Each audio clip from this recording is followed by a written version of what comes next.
memories of Game 3 when he lost his composure and lost his first postseason game of his career. At 2 starts at Yankee Stadium this season, Martinez is 1-0. Slick with a 1.38 ERA. He's been tough at the stadium. The old man on the mountain, Roger Clemens, tries to do it again to his old team, the Red Sox, as he starts the pivotal Game 7 against Pedro Martinez. Clemens has done it before against the Red Sox. Can he do it again tonight? With his home fans behind him. It'll be an interesting matchup. Sean McAdam joins us coming up to talk about it. And tonight's Game 7 will be the 26th meeting between the Yankees and the Red Sox this year. According to the Elias Sports Bureau, that is a major league record. If the Sox win it, it will be their 10th trip to the World Series. First since 1986. If the Yankees advance, it will be their 5th time in the World Series since 1996.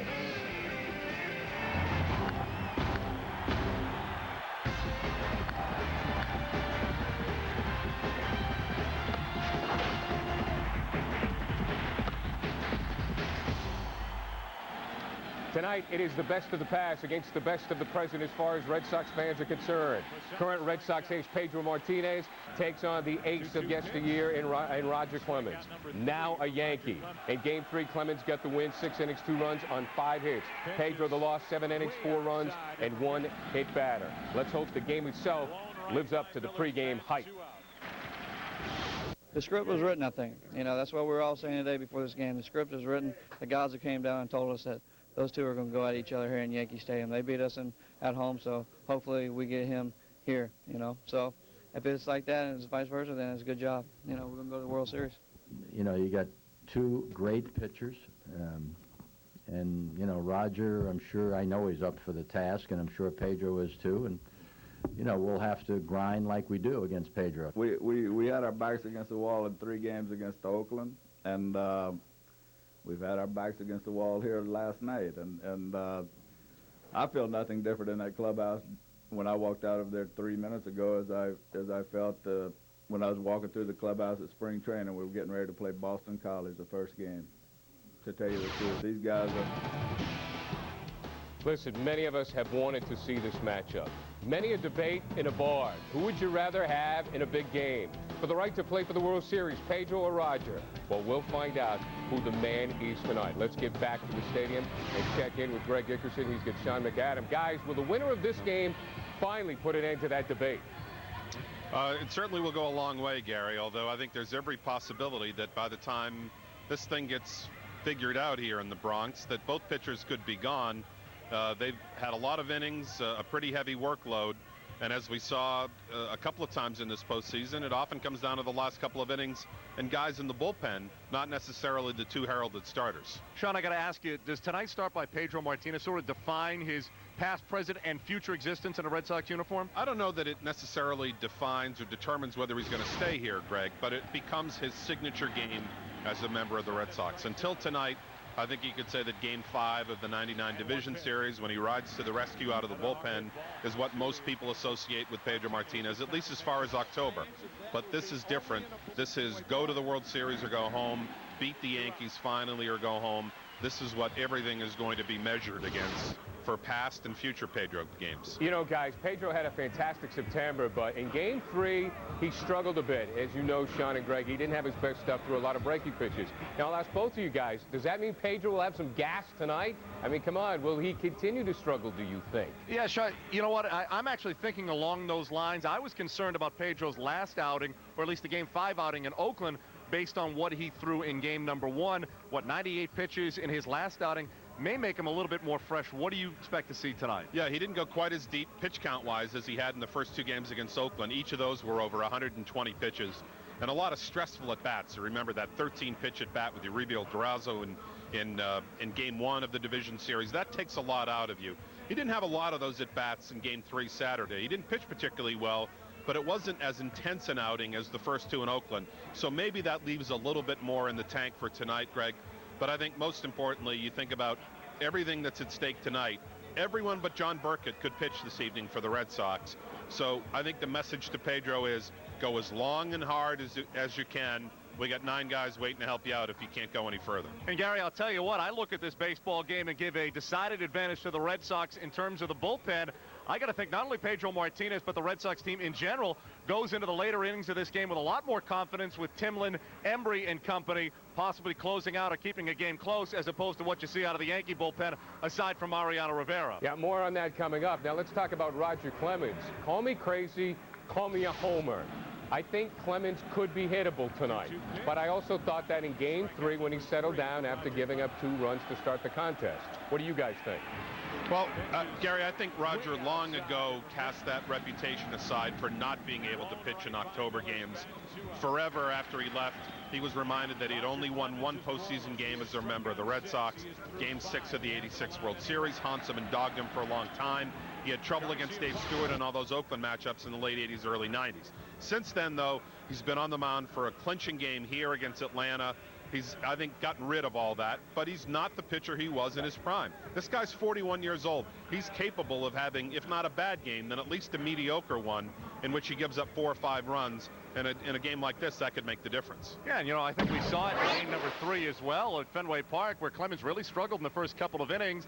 And if you look at the numbers during the regular season, the Red Sox hit Clemens very well. Yeah, and I just get back to the age and the innings. At 41, you may be able to reach back for that 95, 96 mile an hour fastball to get out of a tough jam, but you can't give him power all the time, and you wonder if there isn't an expiration date on Roger's brilliance. And the Sox are finally starting to hit the baseball, so the offense is there. At least that's what we saw in game number 6. Let's talk about this team's character right now. Once again, off the mat. Down 3 games to 2. Heading back to New York with their 5th starter, John Burkett, going against the postseason prince, Andy Pettitte, who is usually Mr. Automatic in the playoffs. But the Sox lifted their shoulders off the mat. They came back after trailing 6-4. They body slammed the Yankees with a 9-6 win. This team's got great makeup.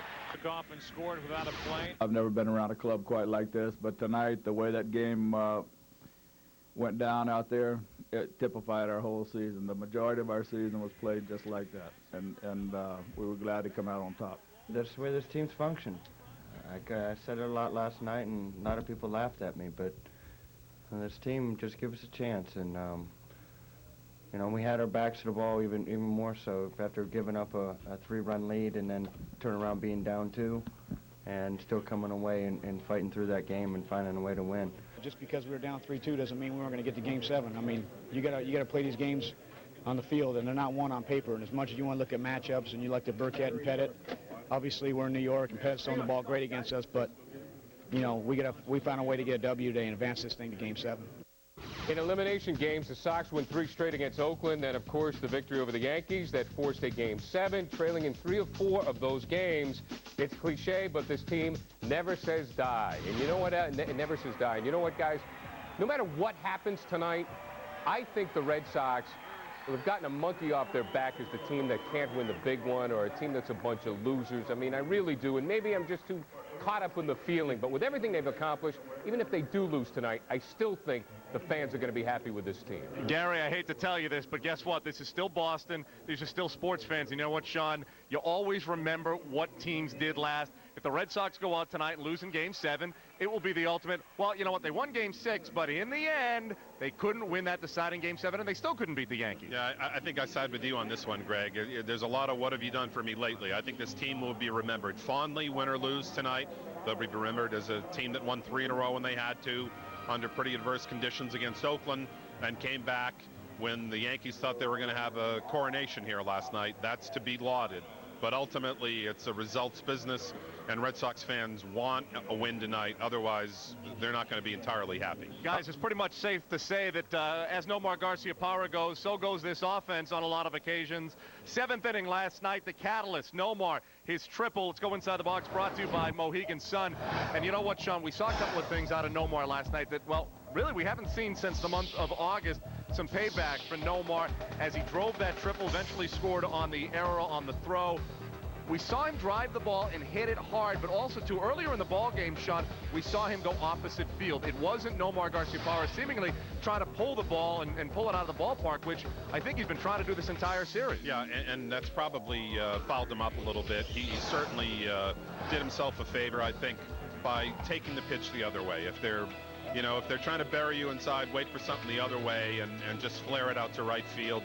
I think that got him feeling good about himself and, in a way, set up the at-bats later. He had 2 more hits, but the big one, of course, was the triple to get things going in the 7th. I mean, guys, you look at the numbers. Nomar was hitting 105, 2 for 19 in games 1 through 5. Then he came up with the big game last night. Prior to last night, hitting 205 in the postseason period. Now, I understand Lou Merlone said that, you know, Nomar came into the dugout after he committed the error, which led to 200 runs for the Yankees, and it appeared that Nomar just said, you know what, enough's enough. You know, I can't take this anymore. I don't know how much that had to do with the hit, but it certainly looks like a historic moment anyways.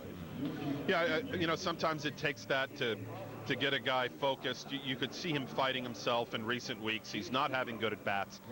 He's pulling off pitches, jumping up, being either too aggressive or too tentative. And, you know, if there's a more focused athlete, then I don't know who it is than Nomar, other than Nomar Garciaparra. I think that error was sort of the wake-up call, maybe, that, okay, I got to do something to atone for that. I got to get us started. And then came the triple in the 7th. Yeah, or you know what else, guys? It could be as simple as this. You know, it can't get any worse than this, so I might as well just be loose. Yeah, and you know what, Gary? Sean and I talked about it last night. Had that 7th inning not happened and the game had ended with the deciding error and the Yankees had scored those runs to win the ball game, you know what? We're talking about Nomar Garciaparra being the ultimate GOAT, probably on his way out of town in the offseason. Let's talk about the ultimate tailgate from All Pro. Inside the Box brings you inside the game. Win the New England Sports Tonight package. Enter at www.fsnnewengland.com. We'll get you down to Fox Pro. We'll take you to Gillette. You can hang out with Freddie and Ordway and all the guys and catch out the game in style. Committee chairman, you bet. It just took 162-plus games to find him. The Red Sox finally have a closer. It's just in the nick of time. Into the heart of the beast, Pedro Martinez. Greg Dickerson is in New York getting ready for game number 7 against the Yankees. Jerry Trupiano standing by with Greg. Right now we talk about the bullpen committee. Yes, it is a committee, but you know what? These 3 guys know what chair to sit in at the committee's table. You have Embry. He knows his job. You have Timlin, who has been sensational during the postseason. He has his job as the setup guy, and Williamson, he's the guy that says, you know what? Good night, Irene. Lights out. This bullpen has been nothing short of sensational. Yeah, the guys are just doing a great job. You know, Allen came in a tough situation tonight and, you know, held the game where it's supposed to be, and I think he gave us the opportunity to win that ball game. Mikey's just done an unbelievable job throughout this playoffs, and, you know, and I've been fortunate enough to go in the 9th innings in there, and I love that situation. You know, I'm glad Skip has that kind of confidence and put me in that kind of situation to succeed. And, you know, a good closer is not because of the way he throws. It's the guys who set him up, and so all my credit goes to Mike Timlin and Alan Embry. All right, let's take a look at the 3 amigos on the committee. Alan Embry, we have forgotten all about game number 1 against the Oakland A's. Timlin has been reborn. The numbers are outstanding, and Williamson is certainly a different pitcher with 2 wins in the postseason, 3 saves. Look at 3 walks and 14 strikeouts for this guy. Let's get back down to Yankee Stadium. Troopers with Greg right now, and guys, who would have thunk it that some people say the Red Sox have the advantage with the bullpen tonight? Oh, I think it's not even close, Troop, with the exception of Mariano Rivera, who I'll still take over anybody, even as well as Scott Williamson is pitching. Right now, if you want to start innings 6 and 7, you got to go with the Red Sox. Yeah, I think so. Mike Timlin and Alan Embry both have been terrific, especially Embry yesterday, and Timlin throughout the season really has been outstanding. And I think the idea that you build the bullpen from the backside with Williamson doing the job as the closer, that's helped define the roles of Embry and Timlin. And Grady Little now has those guys in roles where they know where they're going to be used in a ball game. It's not the hit and miss thing we saw early on in the season. Well, here's my thing, Gary, and talking last night to Scott Williamson and Alan Embry, they talked about being in defined roles. To me, it's like the chicken or the egg theory. You know, if you're in defined roles, then do you pitch well, or do you have to pitch well to actually get into those defined roles? I think we all like to be prepared and know what's coming and have a chance to prepare. So when Timlin knows he's going to be in there in the 7th inning, or Embry knows he's going to be in there in the 6th or 7th, they have an idea and they start thinking about hitters. They start thinking about how they're going to attack those hitters. So from that standpoint, when you define a role, I think it helps make their job a little bit easier as far as preparation. All right, listen, Troop knows better than me, but boy, Timlin certainly has been pitching lights out, and I think that's made Grady breathe easier, but it's forced the Yankees to make an adjustment in their lineup as far as I'm concerned. Greg, you were telling us that Giambi's going to hit 7th, Nick Johnson's going to hit 2nd. Of course, Wilson will be in the lineup against Pedro, hitting 8th in for Boone. Yeah, Nick Johnson had a couple of big hits last night, Troop. As for Jason Giambi, I mean, let's face it, here in New York, he's being vilified, much like Nomar was before last night. Hence, they've dropped him down to number 7 in the order. It's a case of what have you done for me lately? And I just wonder, with Nick Johnson hitting second, a guy with great bat control, Pedro has to pitch the left-handed batters inside, but he also has to stay away from left-handed batters. He can't pitch them one way. Johnson is such a great handler of the bat. If Soriano gets on, that sets up hit-and-run possibilities, and they could do something by putting Soriano in motion. So I think that might come into play before this night is over if Soriano gets on, and he's been struggling. Yeah, correct. One of the things I wanted to mention, you mentioned that the bullpen advantage goes to the Red Sox. You talked about Rivera. That guy can still go 2 innings, especially in a game like this. That's what makes him dangerous. Well, I'll tell you what, last night, I think it hurt the Yankees that Rivera probably wasn't available for 2 innings after going 2 innings the night before, and they had to go that extra inning with Jose Contreras. But this is Game 7. Everybody but yesterday's starters available tonight. I look for David Wells to be factored in somewhere for New York tonight. Really? Yeah. As for Pedro Martinez, does he have to go 8 innings tonight quickly? No, I don't think he does. I think he has to do 6 or 7. All right, let's talk about Pedro. He has to be careful out there. Of course, in game number 3, he hit Karim Garcia. Then Don Zimmer went at him, and he allegedly threw Zimmer to the ground. It looked like he was defending himself. You're seeing the video right there. Zim was going at Pedro. I don't know what else he could have done, but the folks in New York don't like this guy. There's no question Pedro's in danger in the Bronx. He spoke on WEEI's Red Sox pregame show.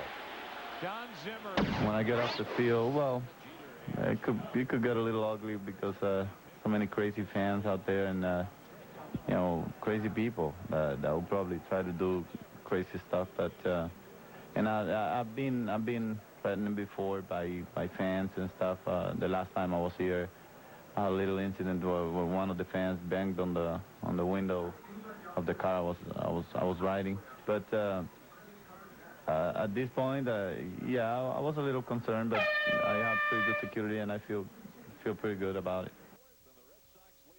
How dare we give Pedro the horn? You know something, guys? Reportedly, the New York police are really taking this situation seriously. They'll have plainclothes detectives everywhere. Pedro and Manny have personal bodyguards. Yeah, so does Jerry Trupiano, by the way. He's standing off camera right now. You know, The bad news is you're the bodyguard. I told you last night, Gary, I talked to a couple of Yankee officials who said they thought that tonight had a real chance to get violent around here. I did talk to Grady Little just a little while ago. He said he didn't foresee any problems. He was pretty happy with the security that was stepped up for tonight's game. All you have to do is look around this ballpark and see the police presence here. Snipers as well. Snipers across the street as well. Plainclothes policemen, uniformed personnel, SWAT team members. Hopefully this place stays together and stays safe. You'd hate to see this great rivalry, this great series, this great game marred any further. Do you think that Pedro's thinking about it at all? Does it enter his mind? Because he's a guy who's as focused as anybody when he gets out onto the field. I think you wouldn't be human if you didn't think about it a little bit. Will that affect him then? I don't think so. I don't think so. I think he knows his reputation has been harmed, and he wants to redeem himself here tonight. You know, there's no question that it has to affect Pedro Martinez, or he has to be thinking about it. I think Troop is right that it will be on his mind, but once he throws that first pitch, he'll probably be fine. I just keep thinking about batteries, you know, come flying out of the upper decks. That's my concern. It wouldn't surprise me if somebody does throw something at a Red Sox player tonight. Yeah, you know what? I really hate to say this, and Troop, you're right. You'd hate to see such a game like this marred by some sort of an incident, but I'm sorry, we are in Yankee Stadium. We are in the Bronx. It is such a violent crowd sometimes here. I would be shocked if some sort of incident doesn't happen tonight. Let's keep our fingers crossed and hope it doesn't happen. And I do have some breaking news that there was a violent incident just a few minutes ago off camera. Sean McAdam was attacked by a throw by Enrique Wilson, hit off the small of the back. Sean was able to gut it through and able to do the show with us. Whether he'll be able to be with us during the postgame, that's another question, but we will have an update for you later on tonight. But stay safe for you. I'm getting out of here. I can protect you, but McAdam I can't protect. Well, Jerry's got an entourage. We know that. Thanks, fellas. Great job down there at Yankee Stadium. Greg Dickerson down in the Bronx, of course. Keep it right here on Fox Sports Net, New England Sports Tonight for complete postgame coverage. Okay, who should be the Celtics point? Now that I've been standing around you, Kevin, man, you seem real tense. Yeah, this is a lot of fun, man. This is what it's all about. I mean, you know what? Everybody asks if you're nervous and stuff. These are games that you make up in your backyard, and if you can't get excited and have fun for these games, then maybe you should be playing. Is there more pressure on the Yankees tonight because they're supposed to win this game?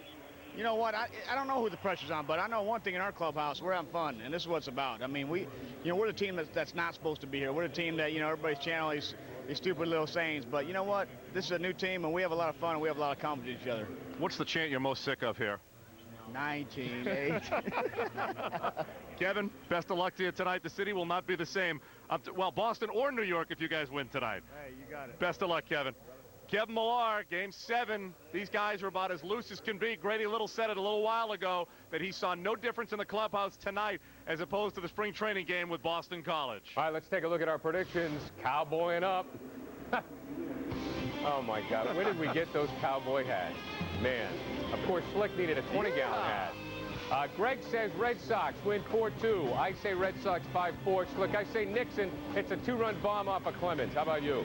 I think Kevin Millar hits a 3-run home run to be the difference maker in this ballgame. How about that one? All right, Greg continues his work in New York after the game tonight. Jim Corsi will be joining me in studio.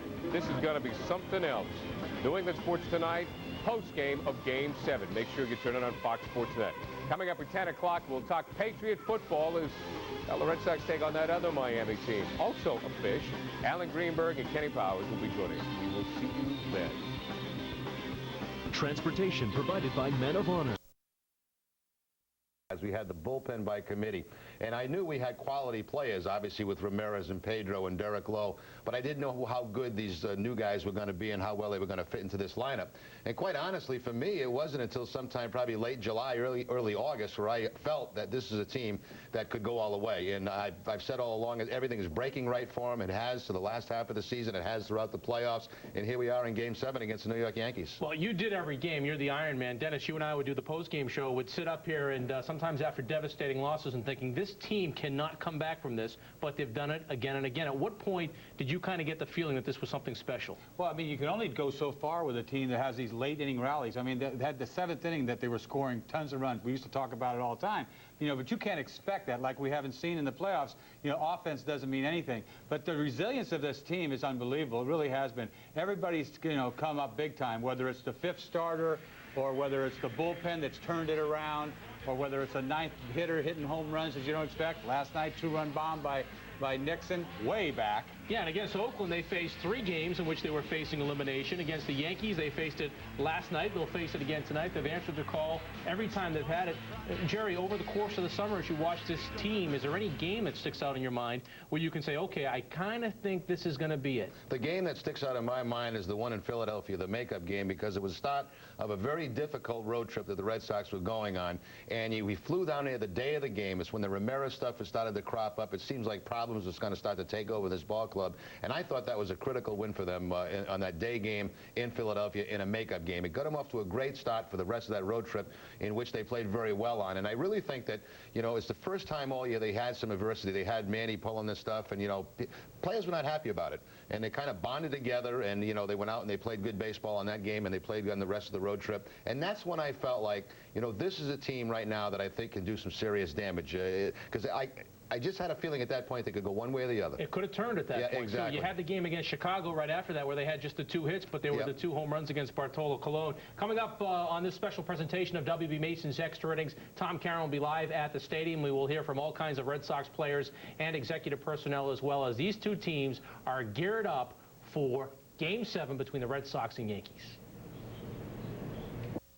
This is the exact same position I was in when we won the first game. I told you guys to go to Game 7. This has been an unbelievable series, and both leads have changed today, but there is no quit in this clubhouse, and we're ready to go. I've never been to the World Series, but also I've never been to Game 7 in the league championship. So, I'm sure it's going to be a wild atmosphere, just like it always is here. We have wild atmospheres also back in Boston. Can't beat them, but it's going to be crazy tomorrow. We've never played each other this much ever in the game of baseball.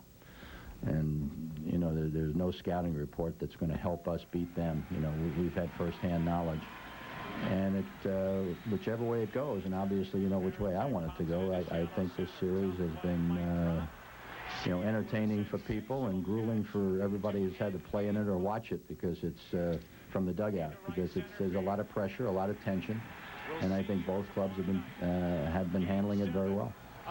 All right, Game 7's for the Red Sox, and you can see their history. This will be the 9th time they've been facing this. They lost, of course, back In '86, remember that they beat the Angels in '86 in the League Championship Series. They lost to the Reds, lost to the Cardinals, and the Yankees 5-6 all time in Game 7s. By the way, Pedro Martinez has never pitched a Game 7. Roger Clemens has pitched twice in Game 7 situations. The best question you always talk about, Pedro Martinez, Roger Clemens, one game to win it all. We talk about this in the offseason just for something to talk about baseball-wise. Well, here it is. Here you go, Game 7. Who would you want on the hill? Well, I'm already on record. I've said many times I want Pedro Martinez. There hasn't been a game that he started since he's been with the Boston Red Sox where I didn't think that the Red Sox were going to win that ball game. So I've always chosen Pedro Martinez in these situations. Now, that's to take nothing away from Roger Clemens, who's on his way to the Hall of Fame. He's got World Series rings. He's got everything he needs. But, I'm just curious to see. I'm anxious to see. I can't wait to see at 8 o'clock what Pedro comes out with. Does he come out with the same stuff as last time out, or does he come out trying to throw that fastball, establish the fastball, and then go to the breaking pitches and the changeup? I think it should be a completely different tactic than his last outing. Dennis, these are the two pitchers in my lifetime, the two greatest pitchers I've ever seen pitch. You're up there, okay? But Roger and Pedro are the two best I've ever seen pitch. Well, first of all, I think it's passing the torch. I really do. I mean, because he's got a long ways to go to catch Roger. He's about halfway there. So he's got a long ways to go. But at the same time, I think this game, there's more pressure, absolutely more pressure for Pedro than there is for Roger. Roger's taking it to the house. I know he's going to be geared up, Cowboy Joe himself from Texas. He's going to be sky high. But I think, deep down inside, if he doesn't do well and doesn't pitch well, it's not devastating. This is going to make Pedro. This sort of makes Pedro. This is a glorious moment for Pedro, or a devastating one, and it's a serious redeemer for him tonight. Am I putting you guys on the spot to ask you the best pitchers you've ever seen pitch? I mean, you played with Nolan Ryan. You've seen a lot of great guys as well. Like I said, in my lifetime, watching Roger Clemens in his prime with the Red Sox and what Pedro has done with the Red Sox, those are the two best I've seen. Any thoughts on the greatest pitchers you've seen? I said it before earlier in the year. It's going to be Cy Young Award. They'll have a Roger Clemens Award. This guy has had a great, great career. And not just because these two guys are pitching. This guy, Pedro, has a chance to be one of the greatest pitchers ever. I would agree. I mean, I think they're the two best. Certainly, I've been lucky enough to do games here for both those guys. And I love every fifth day when I see either Roger Clemens pitching or Pedro Martinez. But I just thought, with Pedro Martinez compared to Roger Clemens, I just thought he had more weapons. I still think he has more weapons, obviously, because he can throw the fastball, the curveball, the cut fastball, and the changeup. At times, it seems like anywhere he wants to throw it with great location, and you never know what pitch he's going to throw. Dennis, we have 9 Cy Young Awards out there tonight. More than anything, I think the difference between Roger and Pedro comes down to Roger's a horse. Yep. I mean, Pedro can never come to do what Roger has as far as how many innings he's pitched. And I think they find it hard for Pedro to finally end up punching out 4,000 guys like Roger. It remains to be seen. But Pedro's been slowing down, and he's only 31. Roger's 41. He's got a long ways to go. But tonight is the start of making a name for himself in big-time games. 476 wins between Pedro Martinez and Roger Clemens. That's the most ever in a deciding game in baseball history. Much more in the pitching matchup coming up a little bit later. We're going to talk about deciding games between the Red Sox and Yankees with these guys. They both played in one, or at least Dennis was part of one. You didn't have to play in that game. We'll be back with Larry Lucchino right after this.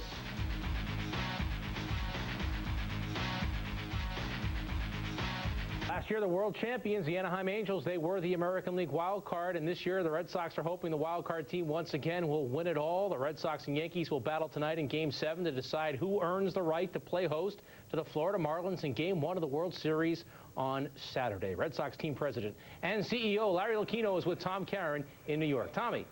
Bob, thanks very much. Yeah, maybe the wild card is the new route to the World Series. Maybe teams will be fighting to be the wild card. Certainly, it'd be nice to have a second straight year where the wild card team from the AL wins the World Series. Larry, tell me about your day. I mean, is a Game 7 day any different from every other day in the life of a team president? Well, yeah, it was a little different today because there were, as you might expect, a few ticket requests for some old friends from high school that I haven't seen in a while, and a few other people here. But basically, for me, it was the same. I did some email. I dealt with some tickets. I went out and had lunch with some friends and took a nap. Yeah, we talked to the players, and they've been talking so much through this incredible postseason run about trying to keep your routine, that's how you don't get nervous for this. Is that sort of what the front office is doing as well? I think there's something to that, although there's a lot more work that our front office has to do during the course of the days in preparation for this with respect to tickets. But the players do try to stay in their routine, and they're relaxed, they're loose, they're comfortable. You've seen them out here. I think they show the way to deal with this kind of stress and strain. Larry, this rivalry has obviously gone on for a long time. It's sort of turned up a notch. You were part of it in the offseason, and then the games. 26 times these teams will play. Did you ever dream it would sort of come down to this 26th game? I did not, and I think you know, Tom, that that's the most number of games any team has ever played another team in Major League Baseball history. So there is some special significance to this game aside from all the other obvious significance. No, I never dreamed it would come. I like to joke and say part of our astute business plan was to call for a 7th game in the ALCS against the Yankees in year 2, but we were not that prophetic.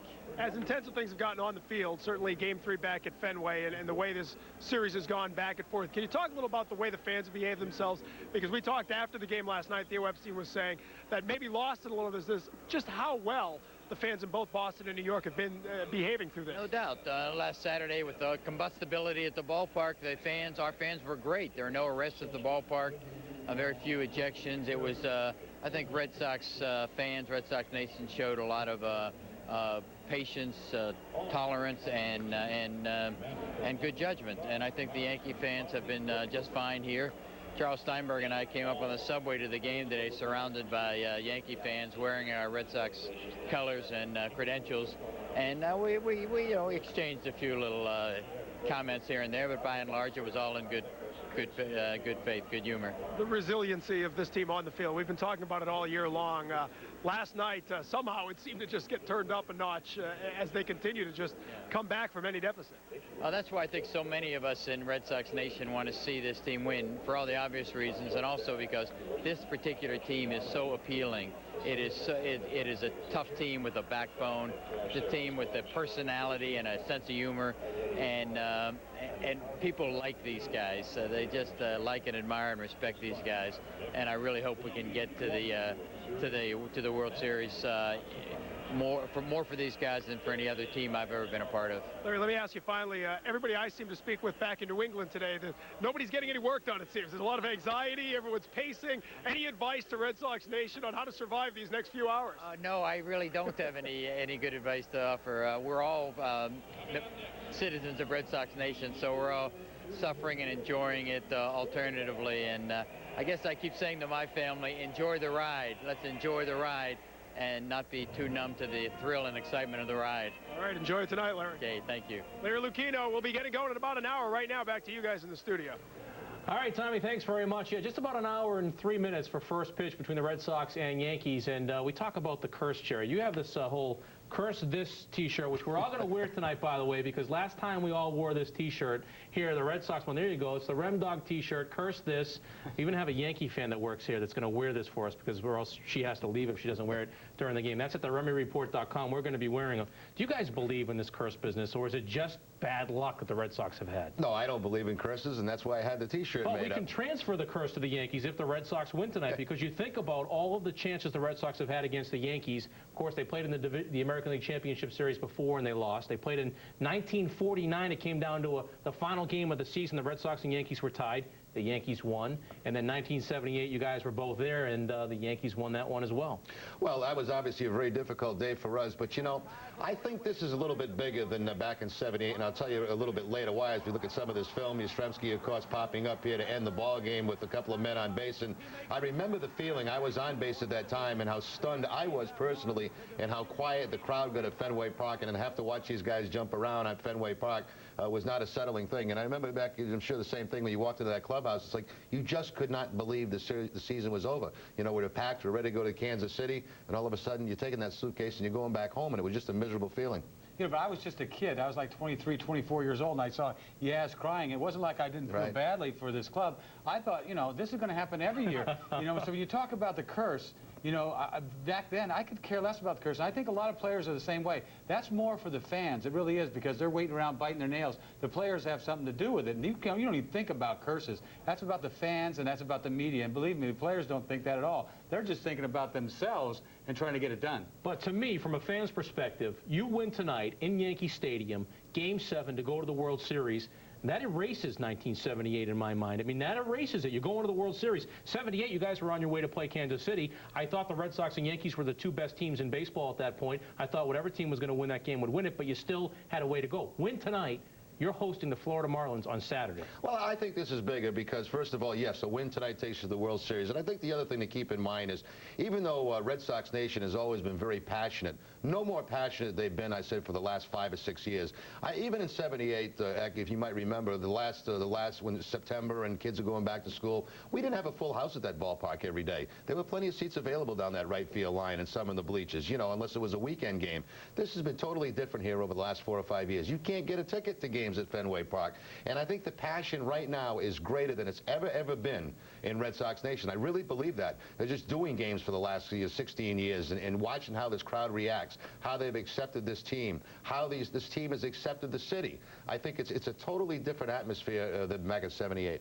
Well, I think not only that, a lot's happened since '78. The most devastating thing is 1986. You can't get around that. You can't get around Buckner and all that. You know, but I still say it's more about these players. The pressure is on these players. They're not thinking about any curse. They're thinking about, this is an opportunity for me to finally get to the World Series. It is so huge to get to the World Series. And when you don't win this game, you go home. And guess what? They forget about people that lose Game 7 for the ALCS. Believe me, they forget about people that lose the World Series, let alone this game. But they don't forget it here. But they don't forget if you're a goat, though. You know, the other thing, Bob, too, is a lot of players today, they don't live here. You know, back when we played, a lot of the guys that played here lived here in the offseason. Here we are. When this team's done, I mean, they're going to be scattered all over the place. Very, very few stay around here. They get away from it. All right, I want to ask you guys a little bit later more on that, how much of these guys recognize what they're about to face. But we do know this. The Red Sox and Yankees, the rivalry, it certainly lives. At the time, I don't think any of us realized how special that rivalry was. And it wasn't so much the people against the people, it was the uniform against the uniform. When I was the Yankees, I hated the Red Sox, and when I was Red Sox, I had to hate the Yankees. I mean, we had to beat them, and the rivalry was great, still is, and that's what makes baseball. Even though I did help the Yankees win the World Series in '77, I still wanted to beat the damn Yankees bad, because I was wearing a Boston uniform. I wanted to beat the Yankees. I didn't want them to beat me. Well, I think it's one of the best in sports. I think it is red hot, if not white hot. The Yankee-Red Sox, there's magic in the words. For many, the rivalry began with the sale of Babe Ruth to the Yankees. Over the years, fans argued who was better, Williams or DiMaggio, Fisk or Munson, Jeter or Nomar. The rivalry has spawned a few extracurricular activities. And it's getting hot. There goes Pepitone as they go to it here at Yankee Stadium. I always felt as though that's what how the game should be approached in every game. Physically and emotionally exhausting, and you couldn't hold up for about 10 days that way. But when we get together, it was intense. Here comes the throw, and let's see. He holds on to it. Does he hold on to it? And they have a fight. And they go and miss. And the bench is empty. I'm enjoying it. I think that it will make us better, and we shall overcome, if I may use that phrase in this context. We shall overcome. There is a spice that it provides to life. There were two matchless rivalries in baseball when I was growing up. Red Sox-Yankees, Dodgers-Giants. Then the Dodgers and Giants took their act to California, and it doesn't have quite the intensity that it used to have. Leaving the Yankees and the Red Sox, the best rivalry in baseball. What is it Zimmer says? I mean, Bucky bleeping Dent. Bucky bleeping Dent. I mean, there is this guy, the least likely person to be a power hitter and put an end to your season, and it's Bucky Dent. Life, as Kennedy wrote, is unfair. Bucky Dent, if you're a Red Sox fan, is proof of it. I hate watching that. I wish we didn't have to even see that video. But how about Don Zimmer? He's been on both sides of this now. You know, he's been part of the Red Sox, of course, when you guys played, and now he's a Yankee. And I'm sure, like you said, you talked to him the other day. I mean, he gets fired up. He's not real pleased with how Pedro carries his act. So I'm sure, and he was the same way when he was managing this club. He hated the Yankees, right? Exactly. I think the biggest difference between back then and now is that there was really a dislike between a lot of the players on either club, and I don't think that's the case now. Now we had the episode here Saturday with Pedro Martinez. They don't like Pedro Martinez. But it was totally different back then. Munson and Fisk and Piniella and Munson and Lee and Nettles and all this stuff going on. I mean, I can tell you a quick story. When I first got to the Red Sox, my first year here, I was playing catch, warming up prior to a ball game here at Fenway Park. Mickey Rivers, an ex-teammate, came to me to say hello. He was on the Yankees then. Fisk called me over and he said, "We don't talk to the Yankees here." And that's how serious that was. I mean, there was no fraternization at all with any member of the New York Yankees. Today's game's a little bit different. Sure, do they want to beat the Yankees? Of course they do. But I really think it's always been more from the fans' point of view than actually some of the players' point of view. It drives you crazy when you see those guys talking. I mean, it drives me crazy even when Nomar's talking to Jeter over at short. It's like, hey, what's happening? Cool, what's going on? I mean, file that stuff. I mean, that's how the game's changed. And I hate to be this old guy saying that's how the game's changed, but it really has changed, you know. Players, you see them, you know, talk to each other by the cage and this and that, and we never had that. Even if it's a Yankee or not, you know, you sit and talk to the opposing team, and they used to have umpires sitting in the stands, and if they saw guys before batting practice, they'd fine you, even though it was maybe $50. They'd probably have to give them $5,000 nowadays, but that's the difference. That's part of the rivalry that I grew up with, watching those teams that they didn't like each other. You grew up here. Your parents were Red Sox fans, so you knew what the rivalry was about before you put the Red Sox uniform on to take on the Yankees. Oh, sure I did, you know, and of course I was fortunate enough to come here at a time when it was at its peak. Both Eckersley and I the same year. In 1975, we got in the trade late in spring training. Excuse me, 78, late in spring training. And that was at its peak. I mean, that was at a time when both clubs had very, very good teams. Both teams really disliked each other. We didn't like their attitude. They didn't like our attitude. You know, they hated Burleson. Burleson would make comments about that. All kind of stuff was going on. Munson was trying to kill us at second base every time he slid in. It was unbelievable. But over the years, you know, then you had a guy like Mattingly come over there. How did you not like Mattingly, you know? And Bernie Williams. Can you dislike Bernie Williams, Derek Jeter? So it's different personalities that are involved in. But I also think at a fever pitch for the fans in the media, it's higher now than it was back when we played. Yeah, I came from Cleveland. You know, I'd walk into Yankee Stadium and say, "Boy, it's a great place." They didn't even know my name. You know, next thing you know, I'm with the Red Sox. Hey, Eckersley, you know, they were all over me, man. It was like I felt like I finally arrived. And there's something about going and playing in Yankee Stadium that I still haven't gotten over. We're unanimous. There's no such thing as the curse, right?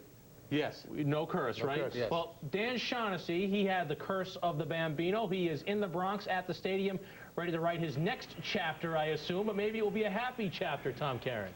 Yeah, maybe it'll be the follow-up, the ending of the curse of the Bambino. Dan, you know, with all this talk, I mean, Fox seems to say curse in every sentence this postseason between the Cubs and the Red Sox. It's kind of been a strange postseason for both leagues, hasn't it? Oh, no question about it. I mean, what happened to the Cubs, you wouldn't wish on any team. I mean, you know, there's been bad things in our region over the years, but that was really bad. Yeah, that poor, 26-year-old fan, he's in hiding now, as I He'll have to move. I mean, he will have to leave the area. It's unfortunate. You know, it's only a baseball game, but yeah, the kid's East Coast in Chicago. Yeah, we stand here inside an hour now of Game 7, the 26th meeting, a Major League record between two teams. You know, historical perspective on this, I guess, before the game even begins, but is it already ranking up there as one of the biggest games ever played by a Boston team? Oh, I believe that. I mean, this is it's almost like they've taken the 78 playoff game and stretched it over a 7-game series or even a 26-game series, as you alluded to. And we don't know how the game's going to end up being. Could be lopsided, could be poorly played, we don't know. But certainly in terms of the advance, the hype for it, this is what you do in the backyard when you're a kid. You know, okay, Game 7, Red Sox, Yankees, you know, Clemens, Pedro. I mean, you couldn't make this up. We didn't have to make it up. It's happening, and it's really kind of overwhelming for everybody here, hopefully not the players.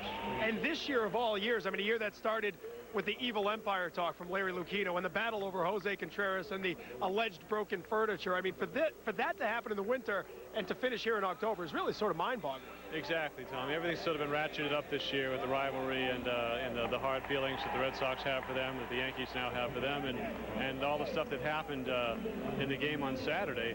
And luckily, we shouldn't see any of that jazz tonight because there's so much at stake. I don't think anyone's going to do anything other than play baseball and do the things you have to do to win baseball games. Jerry Remy in the studio was talking about 1978 earlier. He made the point that the passion in Red Sox Nation is greater now than it ever was, even then. Is this bigger because the interest is maybe at an all-time high back in New England? I think that's probably true, and if Jerry can say that, I mean, he can speak to it because he was there. I mean, I was there, but not as a player. So if he's saying it, then I'm going to say that's a new fact we can all kind of run with. Because if a player says that, it holds water. So yeah, 25 years go by, more stuff happens. The whole New York-Boston thing continues to grow, and to get to this stage that we are at tonight, it does feel different this time. So hopefully it will be for the Sox. Let's talk about the pitching matchup real quickly, Dan. Starting with Pedro, many people call him the best pitcher in the game now, but he's .500 career against the Yankees. Is there something for him to prove against this New York team tonight? I think he's very much on the spot tonight. I mean, he's sort of done that himself a little bit with the behavior in that Game 3. And the fact that he kind of wore down in the Oakland games that he pitched and didn't pitch well in the Yankee game, gave up the 4 runs early, then did pitch pretty well. So yeah, there's a lot for him to carry tonight. He's going to have all these fans booing him every time he does anything. And but if you're a Red Sox fan, this is the guy you want on the mound for this game. So I think that he brings a lot of confidence just by his presence. On the other side, Roger Clemens, who kept his cool through it all on Saturday. He's come a long way from the guy who, back in the mid-'80s, was sort of believed to be a guy who got too amped up and wasn't able to keep his composure in the big game. Absolutely. And I mean, he was everything you'd want out of your starter on Saturday. There's always the prospect that this could be the last game he's ever going to pitch, which every time he goes out there now, that's a possibility. That would be quite a way to finish a career. And, at this point in time, the Sox knocked him around a couple times this year, so they're capable of doing that. But I think that neither one of them will be around by the 7th inning, I'm going to say. So at that point, the bullpens take over, and the Sox have gotten the better of that bridge area from your starter to your closer.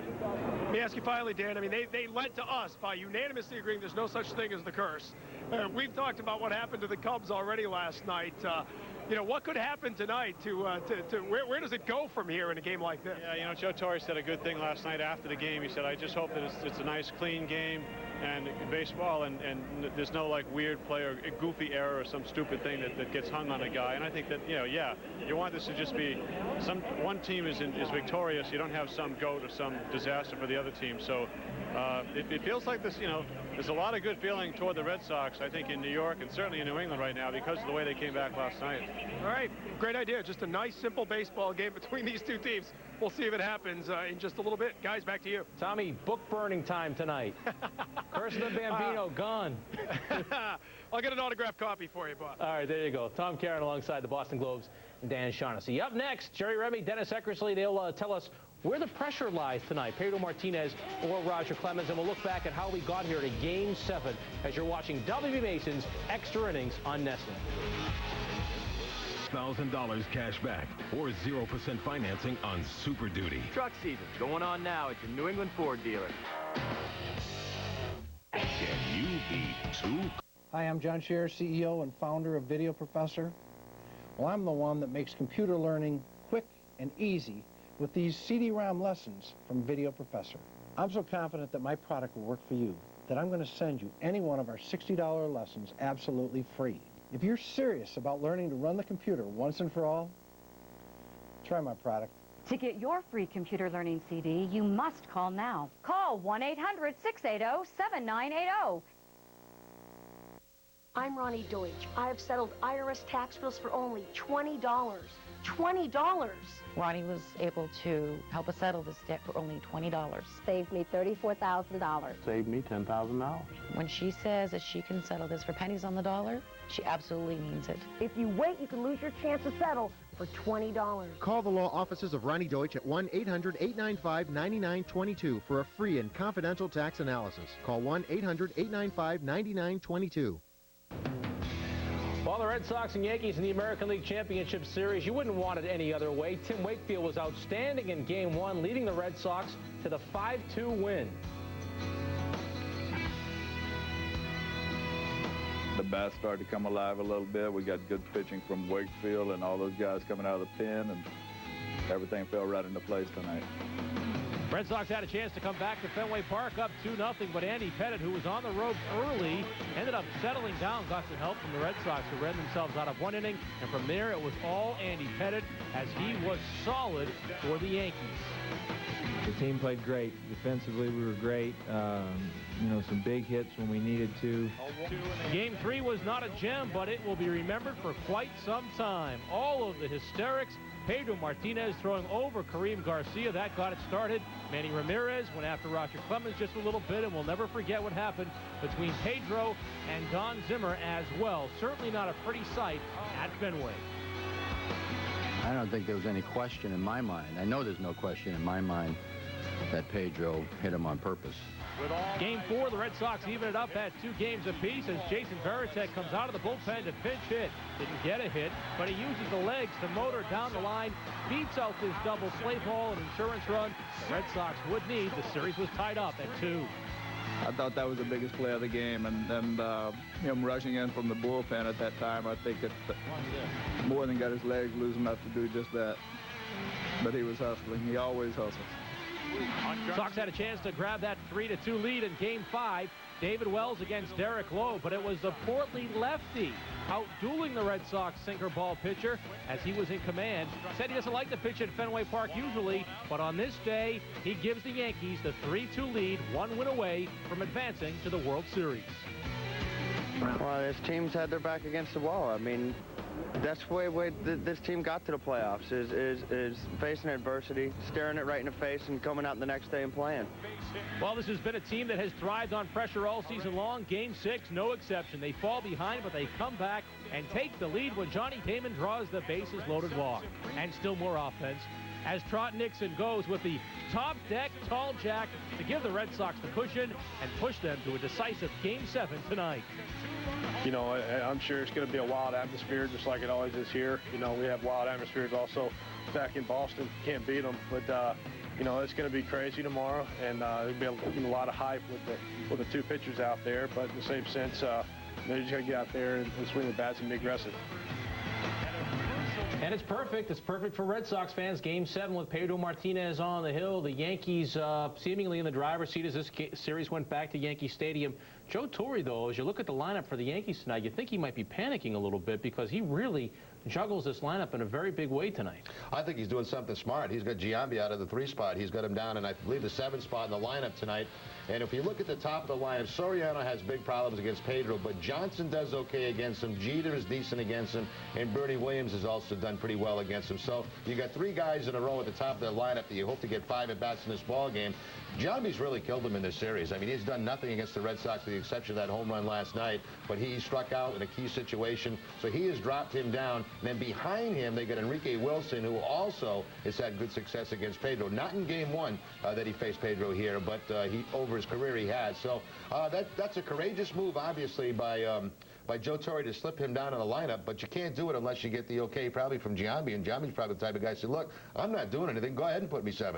I mean, that says a lot about the manager over there. I mean, this guy has some power, and it says a lot, like you said, about Giambi, knowing that he can accept that. Can you imagine last night, a lot of people here, in Red Sox Nation would think about moving, Nomar out of the 3 slot. And, I don't think that would have went over big. First of all, it would have went over big for Nomar personally, and I don't think Grady really had the power to do something like that. It remains to be seen, and we'll never talk about it again. There is something to be said to have a manager who's been there, who doesn't have to worry about being second-guessed. I mean, he might get fired for this move, for all you know, if they end up losing tonight. It's the way George Steinbrenner is, but he's making the move, Jerry, that he thinks is going to help his ball club. Joe Torre's always been his own man since he's been in New York. Joe Torre didn't need to go to New York to be a manager. He had a nice job as a broadcaster. He'd already managed. He'd done all that. And he was not going to be intimidated by George Steinbrenner or the city. He's handled himself beautifully throughout his whole career with New York. He continues to do so, and if he loses tonight, he'll be gracious in defeat like he always has been any other time they've lost. Now, with that said, the Yankees with this ball game tonight, they could all be cleared out. No question. There's no question about that. You make a good point, too. He was a broadcaster, and we know how cushy the broadcasting industry is for certain ex-ball players. You can't be making any iron doing that, Not making $5 million doing that. No, he's not making $5 million. Enrique Wilson in the lineup tonight, you talk about the matchup, but the other part of it from a Yankee perspective, if you're a Yankee fan, and we can't have any here in New England, but Aaron Boone has been awful. You say every time you're watching it, you like to hoot on this guy. I mean, I don't know. I mean, I'm just, as a baseball fan, if I was a Yankee fan, I would be booing him like hell. I mean, the guy hasn't even looked good at third to boot. He's got 2 hits, and both of those were ground balls that weren't played very well by Miller at third. And I just think he's an easy out. He's swinging from his shoes. All you have to do is keep the ball away.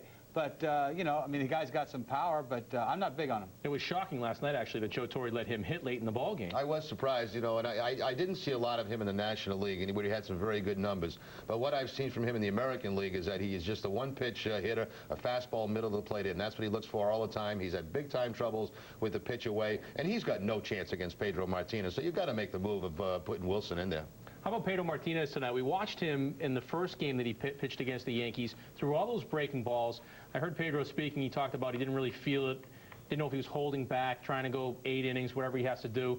Tonight, the bullpen's going to be ready. You have all kinds of guys out there. Do you expect him to just come out, rear back, and fire? I hope so, because I don't want to see the same approach that I saw last time that he pitched against the Yankees here, where he had a fastball that was 87, 88, trying to sink it, where you know, and then try to establish a changeup off of that. Doesn't make sense. He's at his best when he's 90+, when he's spotting his fastball, and then he starts to throw that changeup, the curveball, and the cut fastball. But he's got to establish his fastball. Again, Bob, you know, he does not intimidate the Yankees. They are not afraid of Pedro Martinez.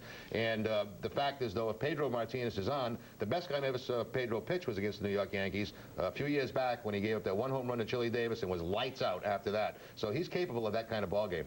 Pedro has pitched in 2 decisive games for the Red Sox in the playoffs, and he's 2-0 in those games this season against Oakland. So if there's anything has to do with having practice, being there, Game 5 against the Oakland A's was major practice, because watching this game personally, I had the jitters, and I'm not even pitching. And he came out that game and threw the ball much better than he did the previous game against the A's. So I expect the same thing to happen. I don't remember him having 2 bad starts in a row, especially velocity-wise. So maybe there's something to be said. He threw a lot of pitches against the A's. That was a big game. Little letdown, came out throwing breaking balls. Like Jerry said, he needs to establish his fastball. Right away, I want to see if he's got some gas. The other thing, too, is to remember is that you can let it all hang out, because your bullpens are not the same for either ball club tonight. You know, you've got starters down there. You've got Lowe and Wakefield that could throw tonight. They have Wells and Messina that can come out of the bullpen. So those starters have to go as hard as they can right from the first pitch, because it's not like, oh, let's tire out Pedro and then we get to a weak bullpen, or let's tire out Clemens, let's get to their bat. It's not going to be a bad bullpen tonight. It's going to be a very strong bullpen for both teams. The Red Sox bullpen, even without the addition of Wakefield and Lowe out there, I mean, that bullpen's been outstanding in the playoffs. I mean, remarkable how well they've pitched. But let's talk about Wakefield and Lowe. I mean, do you expect to see them tonight? I don't expect to see Wakefield. How can you, you know, if Pedro does what he's supposed to do, which would be, to me, pitch at least 6 innings, how do you bring, you know, a guy like Wakefield into a game? I don't know what the score would be. Luckily, it would be 3-1, 4-1. But how do you bring him in when the guys have done the job, like Timlin? The guy's been on fire. You know, he pitches the 7th. So you pace, you know, put together the 8th with Embry. He's been throwing the ball good. And Williamson's been throwing the ball good. So I can't imagine really bringing in Wakefield unless something goes haywire. So it's not a good sign if Wakefield's in this game. I look at it a little differently. The fact I'm not thinking about him in the 8th and 9th, obviously. I'm thinking of them maybe in the 6th or 7th. If these guys come out and they're both capable of throwing a lot of pitches through 5 innings, we've seen that. The Yankees will work Pedro, and Clemens always throws a lot of pitches. If they can't get past 5 innings, that's when I expect to see those guys possibly into the ball game, and the same on the other side. But no, at the end of the game, you're going to see the same guys. You're going to see Timlin, and you're going to see Williamson. Does that change Pedro's approach, do you think? I mean, the fact he can say, hey, let me give him the best 5 or 6 that I can give him. No, I don't really necessarily think it changed him at all. I think he's just going to go out there. I think it changed him as far as I think he's going to challenge people a little bit more. You know, I don't think he's going to be throwing that curveball quite as much. I think it's fastball, changeup, and he's going to paint. And Derek Lowe basically saved for the very end of the ball game, you think? I don't think in a closing role. I think maybe possibly in a 6th to 7th inning situation, possibly the 8th. I think they'll stay with their closer, Williamson. But I'll tell you what, if I'm Pedro Martinez right now, you know what I'm thinking? I want 9 innings. I want to go out there tonight in front of this crowd that's going to be hostile to me all night long. After what happened here at Fenway Park, I want to stick it to them for 9 innings. It's probably not going to happen, but that's the mindset he should have. Well, 1999, remember what happened to Pedro Martinez against the Cleveland Indians, and that's when Pedro Martinez, his whole reputation, we know he's a great pitcher, and we know he's going to be remembered as one of the greatest pitchers in Red Sox history, but on that day, he stepped it up a notch. He can kick it up another notch tonight against the Yankees. The Hyundai Elantra, a comparison. More standard features than a Toyota Corolla LE. All for over $1,700 less when comparably equipped. And only the Elantra is protected by America's best warranty. 10 years, 100,000 miles. Looks like we have a winner. Test drive the Hyundai Elantra. Nicely equipped for just $12,399 at your Hyundai dealer. Hurry into the Hyundai winning season clearance and get up to $2,000 cash back or 0% APR for up to 60 months. With your first love comes a first breakup. And with that first breakup comes an older brother. You'll be okay. Who knows just the right thing to say. Come on, let's go to Friendly's. Right now, try Friendly's Chicken Fajita Salad, our new steak fajita entree salad, or any of our delicious fajitas, and get a hot fudge sundae free. Here you go. You and me and Friendly's. My name's Peter Iannelli. I'm a commercial tire salesman for Pete's Tire Barns. The Blue Cross Health Coach program has given me some control over a situation which could have been a real problem for me. My blood sugar was at over 200. I ate donuts all day. I didn't exercise. By working with my Blue Health Coach, my situation has turned around. It's down to 130. I'm this close to being normal with it. See, I need the proof. I'm the show-me guy. You can't fake 35 push-ups. You can either do them or you can't do them. And I remember collapsing after number 9. I could have blown Sabrina off, but instead of doing that, I'm doing 35 push-ups instead of pounding down donuts. Subaru, driven by what's inside. Now get 0% financing on all Subaru models and up to $2,000 customer cash back. Plus, special factory-to-dealer incentives make this a great time to buy a new Subaru. Subaru, America's #1 selling all-wheel drive vehicle. Offer ends October 31st, 2003. For details and a list of local Subaru dealers, go to newenglandsubaru.com. Subaru, driven by what's inside. Sox Yankees, will you be able to watch it? Oh, absolutely. Be rooting for the Sox. Big Sox fan? Absolutely. You know, the best thing about last night is it sets up tonight's game, which I think is, you know, could probably be on ESPN Classic tomorrow night. It's hopefully one of the best games ever in the history of baseball. It's really set up for some remarkable history, isn't it? It is, but, you know, sometimes you build all these things up and they turn into lousy games, but just as long as the Sox win, it doesn't matter. Best thing for Bill Belichick and Tom O'Brien of the Boston College Eagles, they get to get their teams ready in total anonymity. Nobody's paying attention to anything else right now. Well, I mean, if you're a fan, I mean, any kind of a baseball fan at all, this is the best thing that could ever have happened. You know, and you're worried about your team just for another night. Everybody makes different plans for tonight. You know, it just was amazing walking around and talking to different people. Everybody's talking about the Red Sox, and it's been that way since they got into the playoffs. And I can be honest with you, I almost felt today like a player. I don't know what it was. I had a different feeling the whole day waiting for this game tonight. Not as nervous as I would be as if I was playing in a game, obviously, but a different feeling. I mean, I couldn't wait. I can't wait for 8-18, that first pitch. Back in 1986, Marty Barrett had a great championship series for the Red Sox. He was the Red Sox second baseman. This year, Todd Walker, the Sox second baseman, has been incredible. He is the new Mr. October, and he was with Tom Caron a short time ago at the stadium. Thanks very much, Todd. Game 7. I guess that's all you need to say in any sport when you get to a Game 7, what it means. What's the mood, what's the atmosphere of this team coming into this one? Well, we've had a great mood no matter what the circumstances. I mean, even when we were down 0-2 to Oakland, the greatest thing I've seen about this team is when you come in the clubhouse, everybody was excited, everybody was having fun, laughing. When we were down 0-2, and, you know, that was the time when this team should be panicking, and that was great, and that was the case yesterday, too, and we won that game. So now we're in good shape. I mean, we come out, we got our ace on the hill. This is what he gets paid to do, and hopefully he can come out and shut these guys down. Obviously, Roger Clemens on the hill for them. What are the keys to trying to have success against the Rocket? Well, I think that, first of all, there is no solution to him. He's different just about every time, and that's what makes him so good. It's you can't really adjust to what he's doing. So my theory is if you can get ahead in the count on him, that's when you can get him, because you know it's going to be a fastball, and hopefully he misses his location just a little bit. But if he gets ahead of you, he can be pretty nasty. You've had such great success this postseason at the plate. What have been the keys to what you've been able to do so far?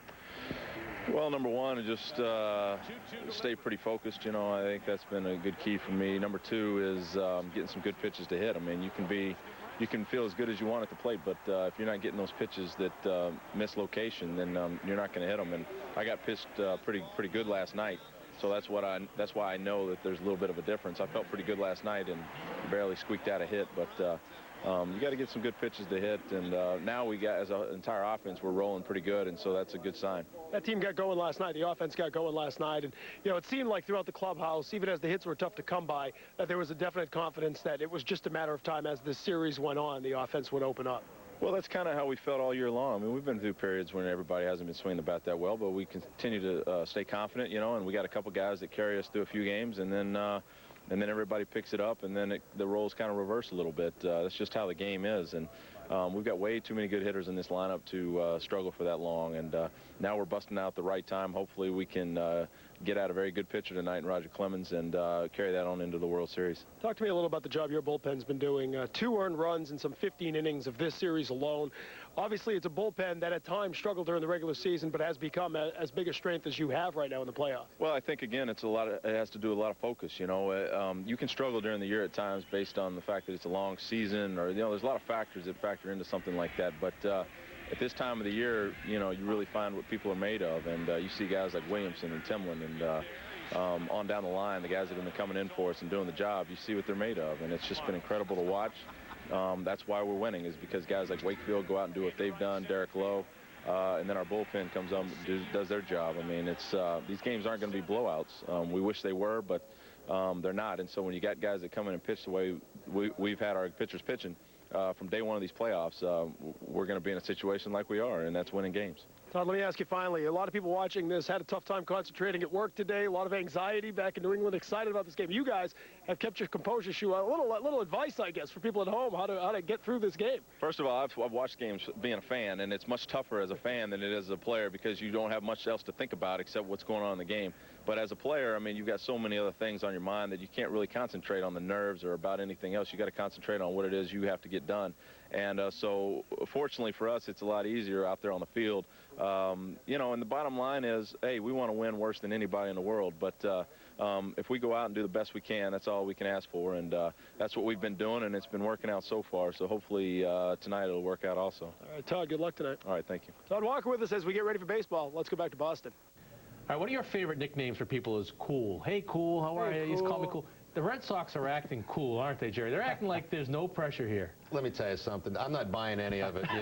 We've all been through this at one point or another in our career, obviously more than myself. I can only go back to one playoff game. But nobody can tell me, from Larry Lucchino to Todd Walker to Eno Guerrero to anybody around there, they feel the same as they did in a regular season game. It just doesn't happen. It's a different day. You feel differently about everything. You're scared, and that's a good thing. You're nervous. That's a good thing. You have to feel that way. You've given me those stories about being out of the bullpen and guys talking to you, and you're like, this is the World Series. Yeah, this is really, I've looked into a lot of things since watching this exciting, things happen with the Oakland A's and then this Yankee series, and it makes me, I said, what am I missing from this game? After I played for so long, what do I miss? I don't miss hanging out with the guys, being in the clubhouse.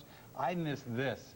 I miss this competition. This is as good as it gets, and I get nervous, and like Walker said, it's tougher being a fan than it is being a player. But at the same time, these guys are nervous. We all wanted the Cubs and Red Sox in the World Series. You wanted it for a lot of reasons. You played for the Cubs. You want that city to do well. It was heartbreak for the Cubs last night. It'll be the Florida Marlins representing the National League in the World Series. This is an incredible story, Jerry, when you consider the Marlins fired their manager, Jeff Torborg. They have Jack McKeon leading the team. We remember when the Red Sox pounded them at Fenway Park. This is remarkable. I'll take exception. I did not want the Cubs to win, and I'll tell you why. I should say I did want the Cubs to win. What am I saying?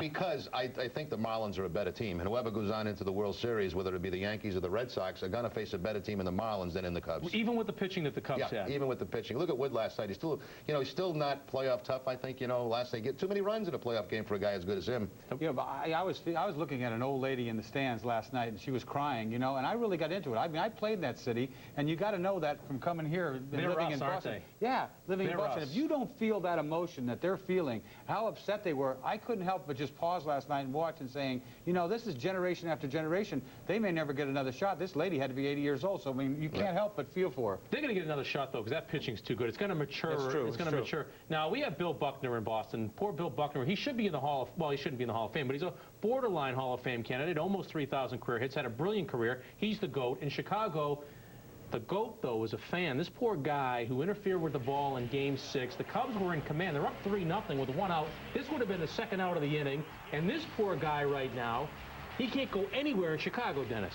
Well, I think this is made, a little too much has been made of it. If anybody, they'll probably say, you know, Gonzalez making an error really cost him, but it's just too bad that something like this has to happen. You know, it really is.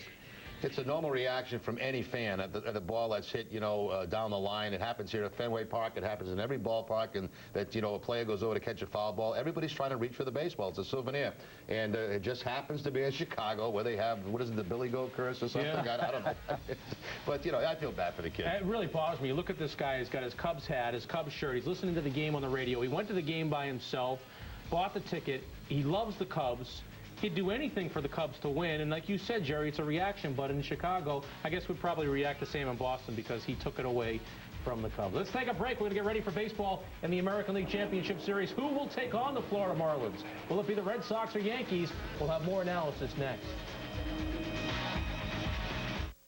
Live from our Fenway Park studios and right outside Fenway Park, it is already a wild scene. The fans are geared up for this game tonight between the Red Sox and the Yankees. And, of course, in the Bronx, it's the same story and then some. Here's Tom Caron. I've been telling you all year that Red Sox fans are not your typical fans, and this is certainly not your typical night. This is the first ever Game 7 between the Red Sox and Yankees. This is Yankee Stadium, and this is going to be one wild night. Certainly, it's Yankee country, but you better believe some of the braver citizens of Red Sox Nation have made the trip to the Bronx to catch the action live. He got the tickets by chance about a month ago. He wanted tickets to one game, and he ended up getting Game 7, figuring it wouldn't go this far. And we watched the game together last night, and he said, if they make it, we're going. So that was it. We just drove down. We just skipped work and took off. You have tickets? Got tickets last night. Last night on the internet. They were available. We splurged. We're here. It's like one of those Visa commercials. How much did you spend on the tickets? You don't need to know. Way too much? We're here. My wife might see this. I probably have about 12,000 miles on my car. I went to the 3 games up in Boston and came back and was here last night, and it's been the most exciting, incredible season. It's really been amazing. You don't have to be a famous designer to score tickets for the game tonight. To be at the game of the century in person, you just needed to have some creativity or some connections. We just found out this morning we had an opportunity to come, so we decided to do it. How'd you find that out? I mean, how'd you get the tickets? This gentleman behind me. He's the guy. He gave me tickets for the Sunday night game in Boston. So we trade on. We traded. Yeah, and he said if there's a Game 7, you guys can have them. So I called him last night and I said I'm definitely interested. Well, we're here to support our team. We drove down all the way from Boston. We were able to get some last-minute tickets, and Don, our limo driver, we were able to get him in too. So you're the limo driver. Cowboy up. Hey, ho. So you're the limo driver, and they got you tickets. Let's see the tickets. Right there. That's got to be one of the best rides you've ever given. Couldn't be the best. It is the best. Obviously, this is hostile territory for Red Sox fans. But fans in both Boston and New York have shown impressive restraint through this intense series.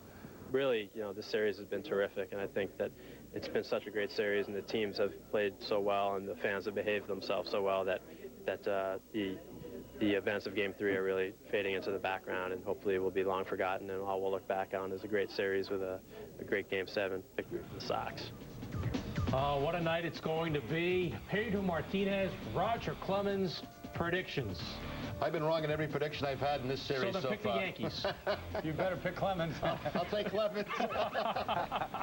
I don't think Clemens has it in him. I really don't. I mean, he's going to take it to the big house. He's done. He's not going to the show, you know, the World Series. He's going home. Jerry, I know the Red Sox are going to win because we're going to have our Curse This shirts on here from the Rem Dog at theremreport.com. We are undefeated so far wearing these. Let's hope for one more. I don't know if they brought enough for everybody to have them, but we're going to have to get them on to watch the ball game.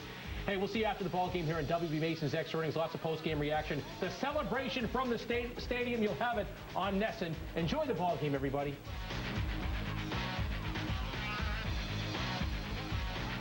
Some of the great